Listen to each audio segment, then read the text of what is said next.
រឿងមួយនេះគឺគាត់អនុញ្ញាតឲ្យខ្ញុំបញ្ចេញឈ្មោះបានហើយនៅលើភ្នំមួយនៅតោះនេះគាត់ឲ្យខ្ញុំបញ្ជាក់ទាំងពេលវេលាទីតាំងអាចនិយាយថាគាត់គឺសិស្សច្បងខ្ញុំអាចនិយាយថាគាត់ច្បងខ្ញុំហើយព្រោះគាត់រៀនមុនខ្ញុំអញ្ចឹងមិនមែនថាគាត់រៀនមុនខ្ញុំអីទេបងប្អូនចង់និយាយថាគាត់រៀនច្រើនជាងខ្ញុំអញ្ចឹងណាអញ្ចឹងរឿងមួយនេះគឺខ្ញុំទទួលបានពីលោកគ្រូម្នាក់ដែលគាត់មានឈ្មោះថាសុផលហេងលោកគ្រូម្នាក់ហ្នឹងគាត់គឺជាគ្រូស្នងរូបនិងគ្រូរបៀនគាត់ចេះទាំងពីរលោកគ្រូទីអាស្រមរបស់គាត់ឥឡូវហ្នឹងបច្ចុប្បន្នអាស្រមរបស់គាត់នៅខេត្តកំពង់ស្ពឺនៅខេត្តកំពង់ស្ពឺយើងហ្នឹងទេហើយជាសាច់រឿងមួយដែលខ្ញុំគិតថាគួរតែចែករំលែកទៅកាន់អ្នកទាំងអស់គ្នាដែរដោយសាររឿងនេះថ្មីក្តៅដែលខ្ញុំទទួលបានអញ្ចឹងណាអ្នកទាំងអស់គ្នាអញ្ចឹងខ្ញុំសូមហៅគាត់ថាលោកគ្រូហេងតែ nickname របស់គាត់ណា nickname ឬក៏ប្រមងារដែលគេហៅគាត់ហ្នឹងច្រើនថាលោកគ្រូគេហៅគាត់លោកគ្រូ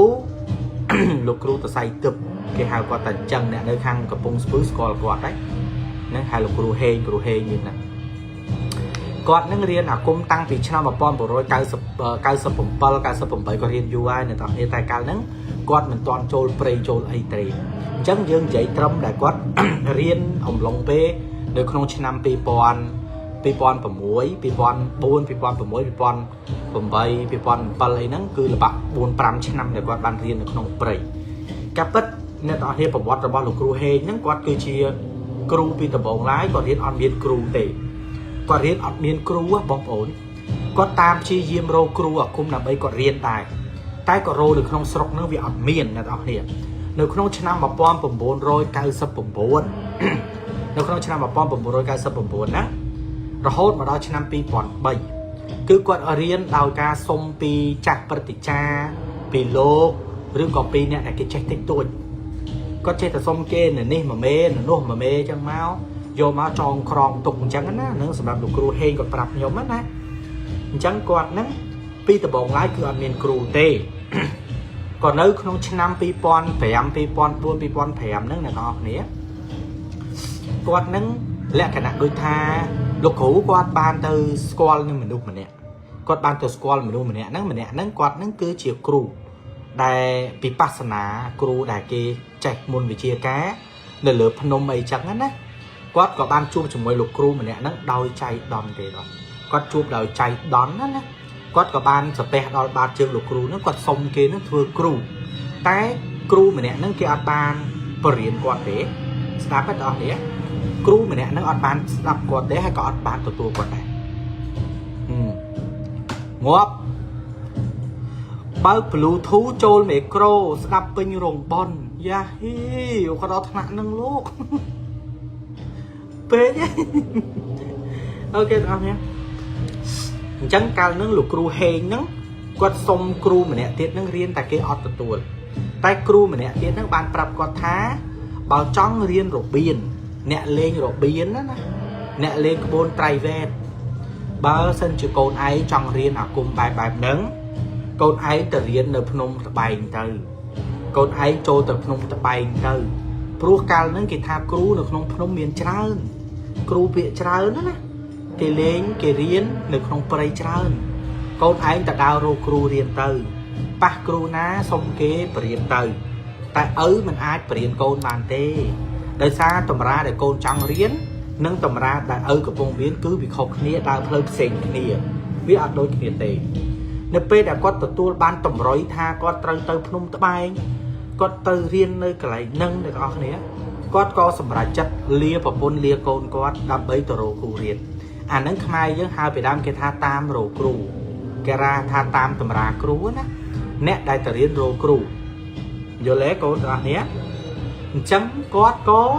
ទៅរៀននៅក្នុងព្រៃហ្នឹងពិតមែននៅក្នុងឆ្នាំ2004ហ្នឹងអ្នកទាំងអស់គ្នាគាត់ក៏បានទៅមែនអំឡុងពេលហ្នឹងអ្នកទាំងអស់គ្នាទាំងដែលគាត់នឹងមិនស្គាល់ថាព្រៃកម្រាស់ប៉ុណ្ណាគាត់មិនស្គាល់ថាអ្វីទៅដែលហៅថាគ្រូត្រៃវ៉េតគ្រូស្មិលគ្រូហោគ្រូពិផែតឬក៏គ្រូតម្រាអីផ្សេងគាត់មិនដឹងទេគាត់ក៏ចាប់ផ្ដើមចូលទៅរកគ្រូអាគមរៀននៅក្នុងព្រៃដែលគាត់ចូលទៅគាត់ចំណាយពេលរហូតទៅដល់លើខ្វះ 4-5 ថ្ងៃគាត់ក៏រកគ្រូមិនឃើញមិនមានអ្នកណាដែលរៀននៅក្នុងព្រៃនឹងទេដល់ពេលអញ្ចឹងទៅអ្នកនរគ្នា គាត់ក៏សម្រាប់ចិត្តចេញមកវិញហ្នឹងគាត់សួរគេអ្នកភូមិអ្នកអីចឹងទៅក៏បានស្គាល់គ្រូម្នាក់គាត់ក៏អនុញ្ញាតឲ្យខ្ញុំហៅឈ្មោះគ្រូគាត់ដែរអ្នកទាំងនេះគ្រូគាត់មានឈ្មោះថាគ្រូចត្រាលោកគ្រូចត្រាហ្នឹងគឺជាគ្រូអាគមដែលចេះក្បួនសឹកពីជ័យសង្គ្រាមហៅពីជ័យសនុតពីជ័យសង្គ្រាមថ្មាត់ពីជ័យសង្គ្រាមឬក៏ក្បួនតម្រាចតុភូពីជ័យសង្គ្រាមតែគ្រូគេហ្នឹងគឺថាមួយខែទើបគេចុះមកស្រុកម្ដងភិកច្រើនគេពិបស្សនានៅក្នុងព្រៃដែលយើងហៅថាគ្រូត្រៃវេទដូចថាគេធ្វើទុដងដែរអញ្ចឹងតែមិនដូចលោកទេណាអញ្ចឹងក៏ស្គាល់បានគ្រូចត្រានោះគាត់ក៏បានរៀនជាមួយនឹងគ្រូចត្រានោះទៅដល់ពេលអញ្ចឹងអ្នកទាំងអស់គ្នាគ្រូចត្រាគាត់ក៏បានឲ្យរៀនអញ្ចឹងគាត់តម្រូវថាបើកូនឯងចង់រៀនកូនឯងក្លាហានទេកូនឯងមោះមុតទេកូនឯងស្មោះត្រង់ទេបើកូនស្មោះត្រង់មិនលោភលន់មិនបំពានគេកូនទៅរៀនជាមួយគ្រូនៅលើភ្នំដុល្លារចាំតិចទៀតបងឆាទៅដុល្លារមានការនិយាយ$1តិចបើកូនស្មោះត្រង់កូនទៅរៀននៅលើភ្នំជាមួយនឹងឪគាត់ក៏ព្រមទៅជាមួយនឹងគ្រូរបស់គាត់ក៏ព្រមទៅនៅពេលដែលគាត់ព្រមទៅអ្នកទាំងអស់គ្នាក៏ស្រាប់តែគាត់ថាទៅដល់កន្លែងទីអាស្រមរបស់លោកគ្រូគាត់ដែលឈ្មោះថាចិត្តត្រាបណ្ឌិមចិត្តត្រាហ្នឹងទៅដល់ភ្លាមគឺអត់មានអីទេទៀនម្ចាស់ទៅដល់កន្លែងនោះគឺមានតែរឹងមួយស្ដាប់មានរឹងមួយហើយធ្វើដូចជាធ្នាក់អញ្ចឹងតែបើយើងចាប់ទុកថាវាមិនមែនជាធ្នាក់ទេតែគ្រាន់តែថាគេធ្វើដូចធ្នាក់អញ្ចឹងតែវាមិនខ្ពស់មិនល្មមអញ្ចឹងណាស្នាក់អាស្រ័យនៅកន្លែងនោះមានកសៀវមានតែមានអីចឹងគេឆុងផឹកអីចឹងទៅហើយគ្រូគេរៀននៅកណ្ដឹងណានៅថ្ងៃទី1ដែលគាត់បានទៅជួបគ្រូចត្រាហ្នឹងគ្រូចត្រាបាននិយាយរៀបរាប់អំពីរឿងសត្វដែលនៅក្នុងព្រៃសត្វអាគមដែលនៅក្នុងព្រៃគាត់ថានៅបរិវេណកន្លែងរបស់គាត់នេះត្បិតថាវាមិនមានព្រាយខ្លាទេតែនៅកន្លែងនេះគឺមានរបស់3យ៉ាងដែលខ្លាំងហើយរបស់3យ៉ាងហ្នឹងមិនមែនជារបស់ព្រៃទៀតរបស់3យ៉ាងហ្នឹងគឺជារបស់អ្នកតាម្ចាស់ភ្នំដែលគេថែរក្សានៅកន្លែងហ្នឹងបើកូនឃើញកូនកុំខ្លាចកូនកុំរត់កូនកុំស្រែកព្រោះរបស់លោកមិនដែលមកបំពេញមនុស្សយើងទេខ្លាចតែមនុស្សយើងទៅបំពេញគេដោយគាត់ប្រាប់សត្វទាំង3ទី1សត្វដែលរបស់លោកតាថែរក្សានៅលើភ្នំត្បែងហ្នឹងបងប្អូនគឺពស់ត្បាល់ហ្នឹងគឺលោកគ្រូម្នាក់ឈ្មោះចត្រាលោកនិយាយថាពស់ហ្នឹងគឺធំណាស់ធំយកតែមែនទែនក្របីមួយមិនទាន់ស្មើផងយល់ទេ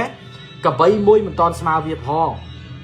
គឺថាវាធំយកតែមែនទែនពស់ត្បាល់ហ្នឹងទី2សត្វរបស់អាគមដែលនៅក្នុងព្រៃរបស់លោកតាម្ចាស់ភ្នំលោកថែរក្សាណាដែលលោកថែរក្សាគឺក្របីឃ្លៀចក្របីហ្នឹងពណ៌រៀងពណ៌សទៅដោះគោតែក្របីហ្នឹងកម្ពស់ចង់ទៅដល់5ម៉ែត្រឯណោះយល់ទេមានណាអូនអត់មានណាគេទេដុល្លារគឺក្របីឃ្លៀចរបស់លោកតាដែលថែរក្សានៅកន្លែងហ្នឹងរបស់ទី3គឺអសូរកាយព្រាយហៅថាអាគ្រក់ឆ្នាំភ្នំអាគ្រក់ភ្នំរបស់ទាំង3ហ្នឹងគឺមានអធិពលណាស់ដែលលោកថែរក្សាជាអវាទរបស់លោកដែលនៅក្នុងព្រៃបើកូនបានឃើញកូនកុំខ្លាចឲ្យសោះព្រោះទីឋានកន្លែងដែលលោកកំពុងតែធ្វើពិបស្សនានេះក៏សុំលោកតាម្ចាស់ស្រុកដែរហើយលោកតាម្ចាស់ស្រុកហ្នឹងមានរូបរាងដូចជាមនីអេសីតបោកចឹងគឺស្បង់ដោយពណ៌សមានឈើច្រត់ពុកមាត់លោកពុកចកាលោកវែងលោកក៏មានកម្ពស់រហូតដល់7-4ម៉ែត្រដែរលោកខ្ពស់ណាស់គឺជាប្រសាសន៍របស់លោកគ្រូគាត់បានប្រាប់ហាមណែនាំថាកន្លែងណាគួរទៅកន្លែងណាដែលមិនគួរទៅនៅពេលបែបនោះលោកគ្រូហេងគាត់ក៏យល់អំពីអ្វីដែលហៅថាលំនាំរបស់គ្រូគាត់បានប្រាប់គាត់ក៏ចាប់ផ្ដើមស្នាក់អាស្រ័យជាមួយគ្រូគាត់ពីមួយយប់ទៅមួយយប់គឺគាត់មិនទាន់បានជួបប្រទះរឿងអីសោះស្រាប់តែថ្ងៃមួយហ្នឹងគាត់ថាចាំច្បាស់អាចចូលទីយប់ទី9ក៏មិនដឹងយប់ទី10ក៏មិនដឹងថាលបាក់លបែហ្នឹងស្រាប់តែគ្រូគាត់ហ្នឹងកំពុងតែពិបស្សនានៅចន្លោះខ្ទង់ម៉ោង4ទៅម៉ោង5-6យប់ហ្នឹងណាល្ងាចហ្នឹងណាលោកកំពុងតែពិបស្សនាស្រាប់តែលោកហ្នឹងដាច់អាបាត ដាច់អាបាតពីបាសនានៅពេលដែលដាច់អាបាតពីបាសនាលោកក៏មានពាក្យនិយាយឲ្យទៅកាន់កូនសិស្សគាត់ថាកូនយប់នេះមានរបស់ចម្លែកដែលគេមកកន្លែងរបស់យើងយប់នេះមានរបស់មួយគេនឹងមករកយើងហើយរបស់មួយហ្នឹងគឺលោកតាម្ចាស់ភ្នំអ្នកឲ្យមកអញ្ចឹងបើកូនឃើញអីកូនកុំខ្លាចតែគ្រាន់តែរបស់នេះមិនកាចទេស្លូតដែរទេព្រោះជាអាវ៉ាតរបស់លោកតាម្ចាស់ភ្នំលោកតាម្ចាស់ព្រៃអញ្ចឹងណាលោកមិនប៉ះពាល់ទេគ្រាន់តែលោកឲ្យមកនឹងសង្កេតថាមានអ្នកថ្មីមកអញ្ចឹងនៅអំឡុងពេលហ្នឹងគាត់ក៏បានត្រៀមចិត្តត្រៀមកាយស្ដាប់និងត្រៀមកាយត្រៀមចិត្តក្នុងការទទួលយកអាសត្វរបស់នឹងមក Yes ក៏ស្រាប់តែយប់នឹងដូចនឹងអ្វីដែលគ្រូគាត់បាននិយាយពិតមែនគឺពិតជាដូចនឹងគ្រូរបស់គាត់មានប្រសាសន៍ពិតមែនអ្នកនរគ្នាចង់មានសង្សារអូននៅកន្លែងហ្នឹងអត់មានកន្លែងញ៉ាយគ្នាទៅឡងភារមអូននៅអត់មានកន្លែងនោះមានកន្លែងញ៉ាយគ្នាទៅបើចង់ញ៉ាយបងសួស្តីអាចារ្យភ្លុកមកហើយធីបដុត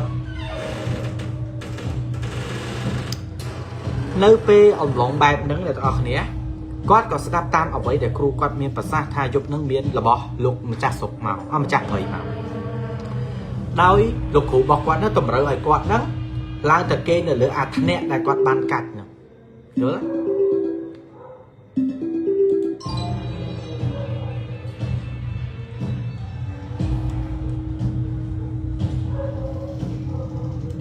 ចាំតិចអស់គេតែមក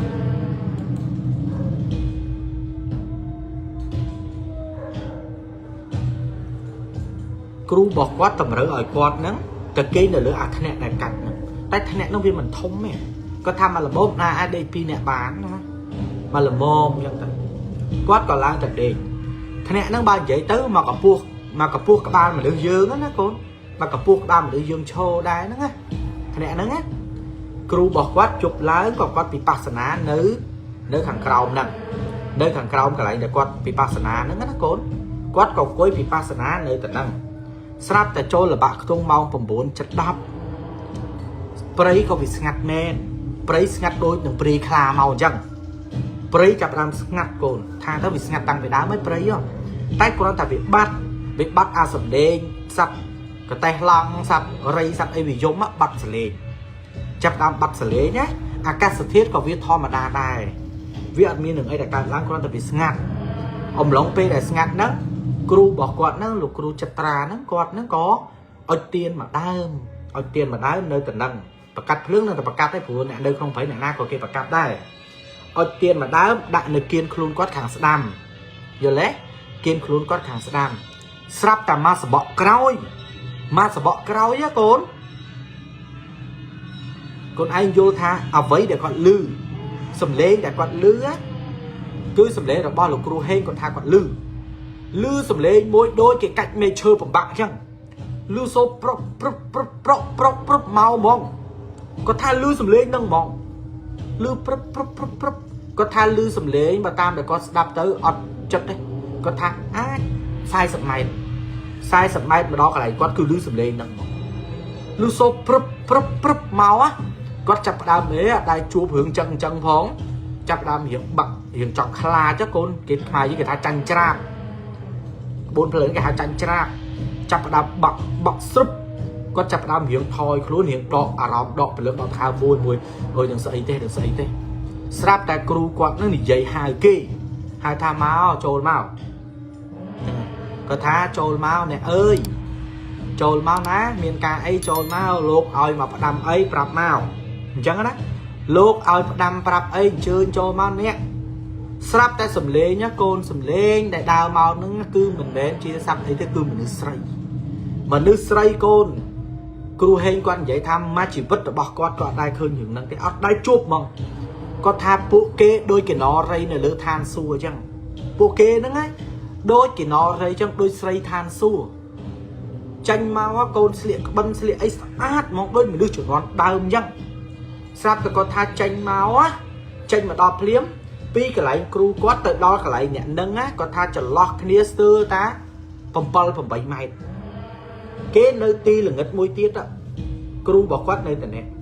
គេលើកដៃប្រណំពីចងាយគេក្រាបក្បាលដល់ដីលុតជង្គង់ក៏និយាយជាមួយគ្រូហ្នឹង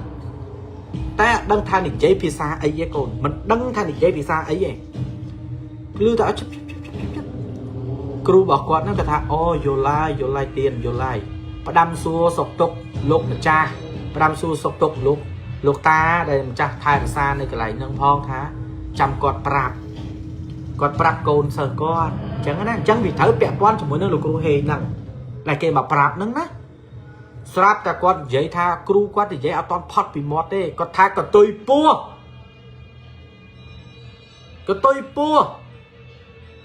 72ម៉ែត្រកូន72ម៉ែត្រកតុយបក់ពីវាទៅវិញកូនមិនដឹងពោះអីមិនដឹងថាពោះអីទេ72ម៉ែត្រកូនគ្រាន់តែវាលូនទៅវិញហ្នឹងណាវាលូនទៅវិញហ្នឹងកូនកតុយ72ម៉ែត្រគាត់ថាពណ៌វាគាត់ថាលោថាយើងមើលឃើញយប់ទៅវាមិនដឹងថាពណ៌មិនតែគាត់ថាពណ៌ហ្នឹងណាកូនប្រផេះទៅដោះគោនឹងឯងប្រផេះហ្មងកតុយកូនកតុយឡើងចាំងផ្លេតដូចអិនតនូកតុយវាកូនnóiផ្លេតវាកាច់ខ្លួនបក់កតុយខ្វាច់អញ្ចឹងមកបក់ខ្វាច់ចឹងវាទៅវិញបាត់អត់ហ៊ានចុះពីលើថ្នាក់ទេកូនម្ចាស់ថ្លៃអត់ហ៊ានចុះពីលើថ្នាក់ឃើញច្បាស់ពេកចំគ្រប់ចឹងអត់ហ៊ានចុះពីលើថ្នាក់ទេដល់តតែគ្រូគាត់ហៅថាចុះមកណែគ្រូប្រាប់ដល់ពេលចុះមកต้องយកជើងមើលឆ្វេងមើលស្ដាំចុះនៅក្នុងព្រៃណាកូនមនុស្សមិនដែរជួបផងមនុស្សមិនដែរជួបខ្លួនឯងយល់ថាចុះមកដល់ភ្លាមញ័រដៃញ័រជើងគ្រូគាត់សួរថាខ្លាចអត់ថាខ្លាចខ្លាចចុះហែងឃើញអីហែងឃើញជាអីគាត់ក៏និយាយថាខ្ញុំមិនហ៊ាននិយាយទេនៅក្នុងព្រៃខ្ញុំមិនហ៊ាននិយាយទេថាបើឯងមិនហ៊ាននិយាយល្អហើយគ្រាន់តែពួកគេនេះគ្មានដៃគ្មានជើងរបស់ដែលគ្មានដៃគ្មានជើងយើងដឹងស្រាប់ឯងកូនគេមកប្រាប់ម្ចាស់ស្រុកម្ចាស់ភ្នំលោកប្រាប់ថារៀនឲ្យសច្ចៈទៀងត្រង់កុំបៀតបៀនរបស់គាត់កុំបៀតបៀនសត្វរបស់គាត់បានហើយគាត់គ្រាន់តែមកប្រាប់ថាឲ្យប្រយ័ត្នទាំងពាក្យសម្ដីប្រយ័ត្នទាំងមាត់កប្រយ័ត្នទាំងការដើរដំណើរប្រយ័ត្នណាប្រយ័ត្នឲ្យមែនទេគាត់គ្រាន់តែមកផ្ដាំប្រាប់ឲ្យហើយពួកអីគេប្រកាន់កូនគេប្រកាន់ណាគ្រូគាត់ក៏និយាយប៉ុណ្្នឹងរួចក៏ឲ្យឡើងទៅវិញឡើងទៅលើថ្នាក់លេខចោះព្រោះម៉ោង4ម៉ោង5ព្រឹកត្រូវវិបស្សនាត្រូវសូត្រវិបស្សនាគេត្រូវសូត្រណា yes ដល់តែពេលព្រឹកឡើងកូនព្រឹកឡើងគាត់ក៏ចោះមកវិបស្សនាប្រតិបត្តិគ្រូអញ្ចឹងណាសូត្របល័យសូត្រអីតាមគ្រូបរៀនឲ្យសូត្រនេះសូត្រចឹងទៅគ្រូឲ្យបរៀនសូត្រនោះសូត្រទៅគ្រូណាហាមអញ្ចឹងណាមិនហ៊ានធ្វើអីទេគ្រូគាត់នោះក៏គុណគួរគ្រូគាត់ក៏គុណគូចាប់ផ្ដើមគុណគូណាគុណគូគាត់ក៏សួរឆ្នាំថាកូនឪសួរមួយឯងឆ្នាំអីក៏ប្រាប់ថាខ្ញុំកើតឆ្នាំនេះថ្ងៃនេះខែនេះឪគ្រូនឹងក៏យកដៃមករាប់1 2 3ដូចចាំងជាយ៉ាអញ្ចឹងណារាប់1 2 3 4 5ក៏ស្រាប់តែគាត់ប្រាប់ថា3ថ្ងៃទៀតឯងមានគ្រោះតែគ្រោះហ្នឹងឯងត្រូវទៅជួបកូនតោះតែឯងជួបគ្រោះហ្នឹងបានឯងស្គាល់តែខ្លួនឯងខ្លាំងប៉ុណ្ណា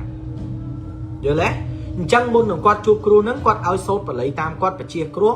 គាត់មិនបានឲ្យវត្ថុស័ក្តិសិទ្ធិអីទេគាត់ថារបស់ដែលគេត្រូវមកគឺមករបស់ដែលមិនគួរមកគេមិនមកទេបើកូនជួបជាសំណាងបើគ្រោះមិនមែនលៀបកិច្ចមិនផុតគាត់ប្រាប់ថាឲ្យត្រៀមចិត្តចាំទទួលតែអំឡុងពេលហ្នឹងណាអំឡុងពេលដែលគាត់ត្រៀមជួបគ្រោះហ្នឹងអ្នកនរអស់គ្នាវាមានរឿងរ៉ាវអាមុនជួបគ្រោះហ្នឹងទៀតគឺគាត់បានឃើញសពយ៉ាងដែលនៅក្នុងព្រៃហ្នឹងសពហ្មងដូចថាគេប្រភ្នូលគេប្រអើលគេបញ្ញាក់គាត់មុនណាកូនគេបញ្ញាក់គាត់ដោយបន្ទាប់នៃការនិយាយរួចយប់ឡើងគ្រូគាត់ក៏សម្រានគាត់នឹងក៏ដេកដល់ពេលអញ្ចឹងគាត់ថាគាត់មិនដឹងថាម៉ោងប្រហែលទេគាត់ដឹងត្រឹមថាអញ្ចាស់គាត់ដឹងត្រឹមថាក៏ឮសំឡេងដូចថាយើងនិយាយថាសត្វណាកូនស្វាវាហក់តោងឆ្វិចចេះគាត់ក៏ងើយមើលឡើងទៅលើដោយសារតែមេឃវាល្ងិតតែកូនមើលវាមិនឃើញថាយើងវាអត់ដឹងឃើញថាសត្វអីទេកូនយល់ទេគាត់មិនដឹងថាសត្វអីទេតែគាត់តែឮសំឡេងទៅលើដើមឈើដូចមានអាណាគេហក់ទៅហក់មកដូចស្វាអញ្ចឹង đôi sạch và chứ họ tới họ mà họ tới họ màu lo pe trắng quát có tên là ta mơ trắng á sao tập pe là ta mơ mơ chót quát cái lệ mà với quát thương lục hú quát để nơi khả lớn thế này kêu quát sầm rán nơi khẳng cầu quát cái lệ thế mà mơ kêu quát với nhá pe đã quát cái lệ thế mơ mà kêu bỏ quát với quát khơi khá hay khú quát gì cái bằng áo lá cồn mình nè prey cái lên nè prey cái lố á cồn cái lố cái trong đăng tha smart đây vậy thân của phần na chẳng á quát có cái lệ khơi nó có tha kêu quát nó khá hay gì có tha khơi khá dốc cả nhà với nó hay kêu quát xem ta quát nhẹ có thể cố có thể mà tầm hăng có từ không prey long và phần ná cồn cố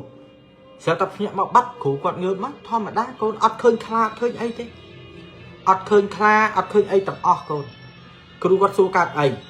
tha khổ nhom khơi cái thủ nhom khơi cụ quạt khó ta bà này trộm dây anh đăng ngay trộm dây chẳng á anh đăng ngay quát có ơi sốt và lấy nước tam quát sốt tơ sốt hay định vinh tơ rồi lát cá bắt cụ quạt đăng tha kê phải nhẹ nè prey kì lên ngồi quạt kê phải nhẹ quạt á trôi giúp thì pi đọc về trôi giúp thì pi chẳng tiết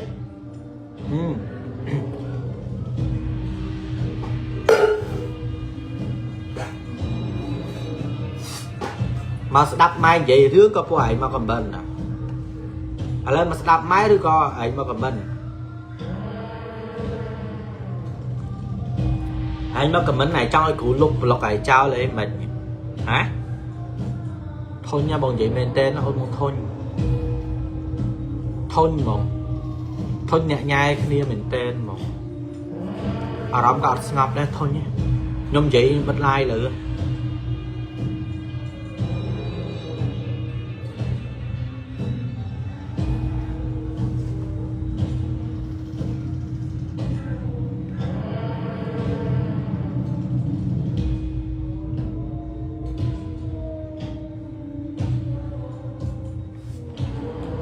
NP này có trôi giúp thì pi đáp chui like chui xe phong đó like xe mà nè môi cồn trôi giúp thì pi cót mình đăng thà cót nó sầm máy đi sập ở mấy cái mình đăng này giờ lẽ mình đăng ngay cái con đi rồi sập đứa con mấy cái cót đi rồi sập hơn con nắng chi là lứa cặp bơ chi là lứa sập cặp bơ cái còn tha con đứa đi rồi sập nhăng tay cặp bơ nắng cả lạc luôn cao tới chia mình nu giờ lẽ cả lạc luôn tới chia mình nu hai khơi kêu bỏ con nắng chi là lứa tầm rây miên mà đưa mà nẹ tiết mà prap con thá triếm ở chăm chuột tầm rây nâng tư tiết tầm rây nâng tư màu hào tầm rây nâng tư mà rồi này ai hai này chăm chuột tầm rây nâng tư sát là con nhẹ bị đê máu con khơi kêu con nó ở con sầm ram quát cái cho bị hàng lơ máu coi vô mà tôi và kêu lục quát mấy nhung đi sắp khơi che kêu bỏ quát nó còn lướt đáy con cu riêng tầm đê cái hai con cu sắp kêu quát còn nhâm tích anh nhâm tích anh nhâm nhăng từ có tham ấy tê đề tơ không cần tràn tê sắp cả riêng nó còn rụp lộ mà pi ngay bị cho ngay thì bình chỗ ngay thì bây giờ có thắc cua đôi những quạt ban giấy nữa đôi quạt miền và sang giấy cho thắc cua men dân cua để quạt chụp nữa là tao như cua nó hiện bao giờ thầm đa bờ sân thì vô mà đứa thầm đa coi những kha đây do lẽ dục nắng cua bỏ quạt thá lang từ đây là lửa nẹt máu phẩm pal dục lang từ đây tới lại cụ nơi cầu nữa hai lang từ đây tới của dục đi dục đài chuông dục đài ban khơi là bọt nè ai chôm cho môi nó là bót thật nè giờ lẽ kêu quát copy pasna nơi thằng cao quát cả lang từ đề có thắt loan tà lang từ đó lửa thằng nẹt nâng phim có thắt chập đa miệng bây từ trẻ có đê lụa giờ lẽ có đê lụa không đo pe quạt đê lụa cồn có thắt quạt lên đăng ấy có đăng thắt quạt mấy vậy giờ lẽ có đăng trâm thành trẻ mình đang thật luôn hay đây tăng phỉ mau của mán đây tăng phỉ phê ná còn lang từ đây là việc mệt គាត់ត្រឹមតែដឹងថាគាត់បានឃើញមនុស្សម្នាក់ហ្នឹងគឺជាម្ដាយរបស់គាត់ជាម្ដាយរបស់គាត់មកហៅគាត់ថាកូនណាកូនទៅផ្ទះយើងវិញកូនទៅផ្ទះយើងវិញគ្រូឯងទៅបាត់ហើយគ្រូឯងឲ្យម៉ែមកហៅទៅផ្ទះវិញណាកូនណាគាត់ថាម្ដាយគាត់ចាស់ហើយហ្នឹងក៏ជន់ឡើងប្រហែល60ជាងហើយហ្នឹង60ជាងចិត្តហើយគាត់ថាម្ដាយគាត់មកហៅគាត់ថាកូនអើយមកទៅផ្ទះគ្រូឯងឲ្យមកហៅគ្រូឯងទៅមុនបាត់ហើយអញ្ចឹងណាមកទៅផ្ទះគាត់ក៏ចុះមកពីលើថ្នាក់ហ្នឹងដើរសម្ដៅទៅរកម្ដាយគាត់ដឹកដៃគាត់មែនគាត់ថាម្ដាយគាត់ដឹកដៃគាត់ដឹកដៃដើរទៅម្ដាយគាត់និយាយច្រើនណាស់មិនដឹងនិយាយពីអីខ្លះតែគាត់អត់សូវបានតទេស្រាប់តែម្ដាយគាត់ដឹកទៅដល់កន្លែងមួយហ្នឹងមានទឹកគាត់ថាកន្លែងហ្នឹងមានទឹកណាកូនមានទឹកដល់ពេលមានទឹកគាត់ថាម្ដាយគាត់ថាមកដើរមកស្រាប់តែគាត់ដើរនៅលើទឹកហ្នឹងបានគាត់ដើរនៅលើទឹកហ្នឹងបានរហូតគាត់ឆ្លងចូលទៅភូមិរបស់គេរហូតកូនគាត់ចូលទៅដល់ក្នុងភូមិរបស់គេនៅពេលដែលគាត់ចូលទៅដល់ក្នុងភូមិរបស់គេគាត់ថាដំបូងអត់មានឃើញមនុស្សទេម្ដាយគាត់ក៏និយាយថាចេះម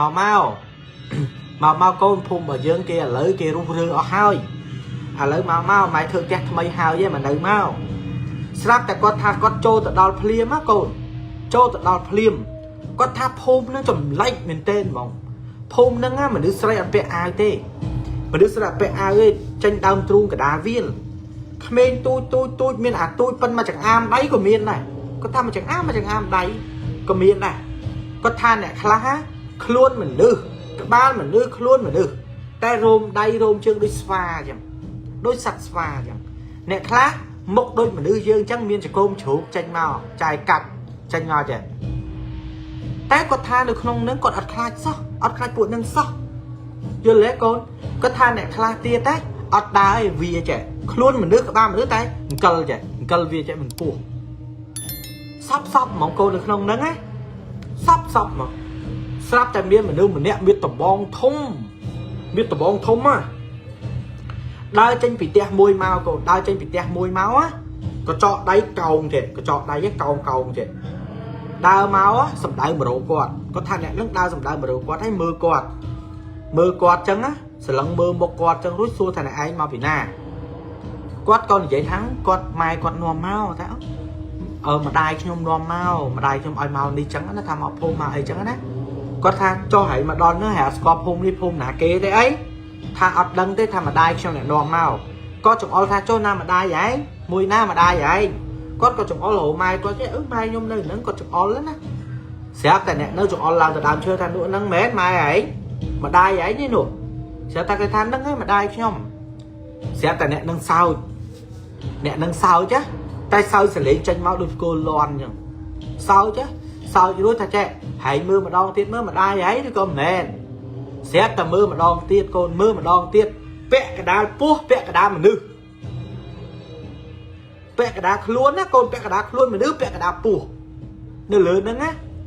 ស្រាប់តែអ្នកហ្នឹងណាអ្នកម្នាក់ដែលមានកញ្ចក់វែងហ្នឹងកាន់ដៃគាត់ថាមកអញនាំឯងទៅកន្លែងមួយអញនាំឯងទៅមើលអីមួយទៅមើលស្រាប់តែគាត់ថានាំទៅមើលគាត់ថាខ្លាកពស់ចង់ស្មាគាត់នេះខ្លាមួយកពស់ចង់ស្មាគាត់ថានៅកន្លែងនេះសិតតែខ្លាទាំងអស់តែមានមនុស្សអង្គុយពីលើខ្លាហ្នឹងមានមនុស្សអង្គុយពីលើស្មាវាអង្គុយពីលើក្បាលវាកូនអង្គុយពីលើក្បាលវាហើយឃើញគេអត់ធ្វើអីទេគេអត់ធ្វើអីទេយល់អត់កូនគេអត់មានធ្វើអីវាទេអត់ស្មាទៅគេអត់មានធ្វើអីលោកគ្រូហេងហ្នឹងទេគ្រាន់តែគេឲ្យឃើញតែខ្លាលេខសាពីដើរជុំមិញកន្លែងហ្នឹងកូនស្រាប់តែអ្នកហ្នឹងទាញដៃទៅមើលកន្លែងមួយទៀតគាត់ថាទៅដល់ភ្លាមឃើញមនុស្សចាស់ពីរនាក់ឃើញមនុស្សចាស់ឡើងស្គមដូចយើងអត់បាយស៊ីចឹងតែឃើញកំពុងរៀបសភៅដូចក្តារតម្រាចឹងដូចរៀបគេហៅស្អីគេចំណងក្តារតម្រាកូនឃើញគេកំពុងចងតែសន្លឹងមើលមកមុខគាត់អ្នកហ្នឹងក៏ចង្អុលប្រាប់ថាអ្នកហ្នឹងអ្នកតសេបល័យអ្នកហ្នឹងគេតសេបល័យចងក្រងលើក្តារតម្រាសាស្ត្រាថាតោះទៅទៀតនាំឯងទៅមើលទៀតយល់ទេនាំឯងទៅមើលទៀតស្រាប់តែទៅមើលដល់កន្លែងមួយទៀតកូនគាត់ថាស្រីចង់20នាក់ស្រីកូនចង់20នាក់ ម្នាក់សក់ក្បាលសំពងធំចេះអត់ពាក់អាវស្រាតអណូលគោកកូនកញ្ចក់ដៃខ្មៅពួកហ្នឹងណាគ្រាន់តែដើរចូលទៅដល់កន្លែងវាចាប់ដើមមកវាមកហិតគាត់តែគាត់ថាពួកនឹងចម្លែកមកហិតគាត់ហិតចុះហិតឡើងរួចវាសើចខឹកចឹងណាស្រាប់តែវាដើរចូលទៅដើមឈើវិញអស់ហលិញអ្នកម្នាក់អីដែលកញ្ចក់វិញនឹងនិយាយថាចានឹងពួកគេភូមិគេកន្លែងហ្នឹងភូមិនេះភូមិស្រីសិតតែស្រីដែលនៅទៅហ្នឹងយល់ទេកូនសិតតែស្រីដែលនៅទៅហ្នឹងគាត់ក៏ដឹកដៃដើរទៅទៀតគាត់ថាគេនាំដើរទៅទៀតគេនាំគាត់ដើរទៅទៀតកូនដល់ពេលនាំទៅដល់កន្លែងមួយទៀតគាត់ថាទៅដល់កន្លែងហ្នឹងដូចទឹកបឹងអញ្ចឹងដូចមានទឹកបឹងអញ្ចឹងណាកូន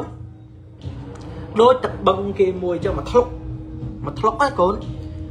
អ្នកហ្នឹងក៏លូកដៃក្បងទឹកហ្នឹងឲ្យផឹកថាផឹកទឹកហ្នឹងទៅស្រាប់តែគាត់អោនផឹកមែនគាត់ថាគាត់អោនផឹកដល់ពេលគាត់អោនផឹកទឹកហ្នឹងណាអោនផឹកទឹកហ្នឹងរួចអ្នកទាំងអស់គ្នាស្រាប់តែអ្នកហ្នឹងថាចេះកលេចមើលទៅក្រោយមើលពេលដែលកលេចមើលទៅក្រោយកូនបានគាត់ដឹងថាពួកដែលគាត់ជួបមិញទាំងអស់ហ្នឹងមិនមែនមនុស្សទេកូនសត្វតែសត្វនៅក្នុងព្រៃទាំងអស់ហើយសត្វមួយសត្វតែមានម្ចាស់ទាំងអស់នៅក្នុងហ្នឹងគាត់ចាប់អារម្មណ៍ទៅលើសត្វខ្លាមួយគាត់ថាមើលទៅខ្លាហ្នឹងណាចាស់ទ្រុឌទ្រោមជាងគេហ្មងហើយទៅលើក្បាលរបស់វាមានពលឺផ្លែតតែវាអត់មានឈោមទេវាក្រាបវាដាក់ដៃក្រាមចេះវាក្រាបគាត់ថាខ្លាហ្នឹងណាបើគាត់ចូលទៅចិត្តគាត់ថាអ្វីដែលគាត់នៅចាំគាត់ថាខ្លាហ្នឹងបើគាត់ចូលទៅចិត្តប៉ិនផាសអេបគាត់ថាផ្លែតស្រាប់តែអ្នកហ្នឹងនិយាយថាចេះមើលវាកុំមើលចំភ្នែកវាណាព្រោះអាហ្នឹងជាយានជំនិះអាហ្នឹងវាគ្រាន់តែសត្វតែគេជិះពីលើទេយល់ទេសត្វតែគាត់និយាយរួចនិយាយចុះនិយាយឡើងគាត់ងាកមើលមុខអ្នកហ្នឹងមើលមុខម្នាក់ដែលកាន់ដៃគាត់ទៅជាមួយហ្នឹងណាកូនស្រាប់តែអ្នកហ្នឹងដោះពុកបត់ចកាវែងចេះដោះចកាលសក្បោះស្រាប់តែចេះហើយមើលមុខអញអញ្ចឹងនិយាយជាមួយគាត់ចេះហើយមិនក៏មើលមុខអញចំស្រាប់តែគាត់និយាយចេះអូខ្ញុំអត់អចេតនាទេខ្ញុំអត់ចង់មើលទេខ្ញុំអត់មានចេតនាថាខ្ញុំមើលទេស្រាប់តែអ្នកហ្នឹងយកដៃរុញគាត់ធ្លាក់ចូលទៅក្នុងទឹកហ្នឹងពេលដែលរុញចូលទៅក្នុងទឹកហ្នឹងនឹងគាត់និយាយថាមិនចេះអ្នកហ្នឹងខ្លាហ្មងម្នាក់ដែលដឹកដៃគាត់មកនឹងខ្លាកូនខ្លាធំហ្មងរបៀបដូចគេឲ្យឃើញណាកូនយើងវាមិនដឹងថាវាមិនចេះកូនគាត់ថាដូចគេឲ្យហេតុគេលោលេងជាមួយក៏មិនដឹងណាកូនស្រាប់តែគាត់និយាយថាពេលដែលគាត់សវេសវាងើបចេញពីកន្លែងហ្នឹងមកអ្នកហ្នឹងណាកូនគឺសត្វខ្លាអ្នកហ្នឹងសត្វខ្លាកូនមិនធម្មតាណាខ្លាហើយគាត់ថានៅក្នុងទឹកបឹងហ្នឹងណាកូនគាត់ថានៅក្នុងទឹកបឹងហ្នឹងណាឮសំឡេងគេនិយាយឮសំឡេងម្ដាយគាត់ហៅឮសំឡេងប្រពន្ធគាត់ហៅគាត់ថាបងគាត់ថាសំឡេងហៅគាត់ហ្មងគាត់ថាគាត់ឆ្លក់ទឹកផងគាត់អីផងណាឮតាំងពីសំឡេងសើចឮតាំងពីសំឡេងយំឮអស់ហើយជាពិសេសគាត់ឮសាច់ញាតិគាត់ហ្មងម្ដាយគាត់ឪពុកគាត់ប្រពន្ធគាត់កូនគាត់ប្អូនគាត់ឮសំឡេងហៅទាំងអស់ឮសំឡេងគាត់ហៅទាំងអស់ហ្មងកូនស្រាប់តែនៅកន្លែងហ្នឹងគាត់ថាគាត់ចិត្តលងទឹកងាប់ហើយគាត់ថាគាត់ចិត្តងាប់ហើយកូនគាត់ថាចិត្តគាត់ថាគាត់ផឹកដង្ហើមស្លាប់គាត់ថាស្រាប់តែមានមនុស្សស្រីម្នាក់ហ្នឹងលូកដៃមកតកងកគាត់នេះយកដៃចាប់ចកាគាត់ហ្នឹងងើយផឹកពីទឹកអញ្ចឹងគាត់ថាអ្នកហ្នឹងស្អាតហ្មងស្អាតខ្លាំងហ្មងណាកូនងើយកកគាត់ឡើងអញ្ចឹងគាត់ថាគឿបមកមិនទៅងូតទឹកអីទៅហ្នឹងទឹកហ្នឹងអត់ស្អាតទេទឹកហ្នឹងទឹកច្រាបអត់ទឹកខ្នាចទឹកហ្នឹងទឹកខ្នាចទេកមូតទឹកខ្នាចឡើងមកស្រាប់តែអ្នកហ្នឹងលើកគាត់ផត់ឡើងមកកូនគាត់ក៏ឡើងមកដល់លើគាត់ថាឡើងមកដល់លើដូចឪគាត់និយាយអញ្ចឹងគាត់ថាសត្វទាំង3ដែលគេហាមមិនឲ្យថាជួបឲ្យកុំផ្អើលហ្នឹងណាទី1កបីឃ្លាទី2ពោះត្បាល់ទី3អាគ្រុកភ្នំគាត់ថារបស់ទាំង3ហ្នឹងហ្មងកូនរបស់ទាំង3ហ្នឹងសត្វទាំង2និងអាគ្រុកមួយដែលនៅក្នុងភ្នំហ្នឹងណាគាត់ថាសត្វទាំង3ហ្នឹងនៅឈរមុខគាត់ហ្នឹងនៅចំពីមុខគាត់មកតែគេអត់ធ្វើអីទេគេនៅតែគាត់អញ្ចឹងណាកូនដល់ពេលគាត់អញ្ចឹងទៅគាត់ថាគាត់ងើបទៅគាត់ក៏លេចឃើញគ្រូគាត់ក៏លេចឃើញគ្រូគាត់ណាគាត់ក៏លេចឃើញគ្រូចិត្រាគាត់ក៏រត់សម្ដៅទៅគ្រូចិត្រាហ្នឹងគ្រូគាត់ថាគ្រូគាត់លើកដៃមកហ្នឹងអែលក្បាលគាត់ទៅមិនដឹងសោតអីទេមកផ្លុំដាក់តិចគាត់ទៅគាត់ថាគាត់ល្ងួយគាត់ដេកវិញទៅគាត់ថាគាត់ចាំបានតែពេលនេះគឺគាត់ដេកទៅលើកផ្លូវគ្រូគាត់យល់ទេរហូតដល់ព្រឹកឡើង rồi hồi đọc bật láng á con bật láng cừu con nó còn đa con để ngợp nghe ngợp con ngợp màu con còn ngợp đo ngớp con cái thằng con dồn sáp giờ là con cái thằng con nó dồn sáp đập về trắng cừu con còn vậy là chạy ngày nâng cho từ cầu bên dưới cho từ cầu bên từ chẳng cái đấy tay muốn là cho từ cầu nom con này từ cái lại mùi nom mày từ bơ cái lại mùi có tha con đất đây á cừu hay con vậy tha cừu con đất đây á có tha từ đó con chơi sao chơi cái lại nếu con lọc hơi giờ lẽ cái lại nếu đôi con lọc hơi từ đó cái lại mùi tiết nhưng đôi lọc hơi từ đó lại thấy nhưng đôi lọc hơi cừu con còn vậy là chạy lót chương khao ấy mơ đọc về lót chương khao con nam sẽ tập là cột chương cừu con vậy chạy niệm cái lại rốt niệm cái lại nhảy rốt cái đất đây vậy mau nó cái lại nâng mà đó cái lại đi hãy chỉ nằm đam chơi nâng ba đấy có đam chơi này 130 đấy con cứ ta ui đôi khơi mà đưa xây nơi tình năng lại khơi kia cái trọ nơi về những kia nơi nâng vô lẽ đau từ đó một tiết cô nai khát men con khát prey cô tật trap á tật trap mà nó có thay dụng mấy cô này đi không tật nó anh nhận lương hại có thay dụng mình nữa á hãy chập đau mà mỡ hãy sẽ hộ hai của con này ôn này cho cái lượt nẹt màu mỏng giúp mấy ngày mình đến cho sắp tới con kia nó mày từ nẹt để nó mày từ nó cứ mà chặt nẹt ta mà chặt nung nè nẹt ta mà chặt nung gì vô ấy từ liền dụng mình nè về đại cái đau tới nó cụ đau tam khối non hồi hãy đau tới pi ấy tới con pi con ấy màu cú buồn mày cú khơi nhảy đau tới ấy chôn chế cho môi nẹt ná ấy chế cho môi nẹt ná hãy đau tới ná cụ đau tam khối non ấy tập nâng cái lại đây hãy mau cái lại ní hãy chụp nè ní chụp chạy hãy kha đây hãy khơi bò kha mua đại khơi tha miền bờ lửa các bạn nâng nâng lục ta nâng hơi mà nét đây cả trọ về những con lục ta đây cái kia con tần nó mày từ mơ phun một co bỏ kê phun sọc bỏ kê thằng pan nâng phun tần nâng phun một co phun sọc kê nó mày từ mơ chẳng cái lại đây tao giúp mình đến cho sắp tới cứ kia nó mày từ chẳng ngay nó cho từ cầu bên tới có cả cho mà cầu cho mỗi cừu có proof bỏ lọt bát tiền cũng có tham qua proof bỏ lọt bạc về để có cho mà đo cầu nó cũng có cho mà đo cầu có số cừu con số tha bờ chùm chẳng ở đây này có thà ấy thế tịch tiết ra miền kê cho bị phun mập bể này nha bà chăm miền cừu bể này thế miền kê mập bể này bể là biết bách lúc ấy tha tịch tiết này đằng kê mình mét bể lấy ai sâu tê tịch tiết này che sâu lấy nó sóc sóc là che sâu mà sóc là score cái buôn tập ra nè sóc là che thưa bị thi nè mà phụ ấy kê mập bể cái khơi nhảy sẽ chặt tiền trăng giờ lẽ tăng vì bên nó rồi hốt mau cừu hay con cá cừu đó là hòa ngay nó để sao ta riêng được không được hay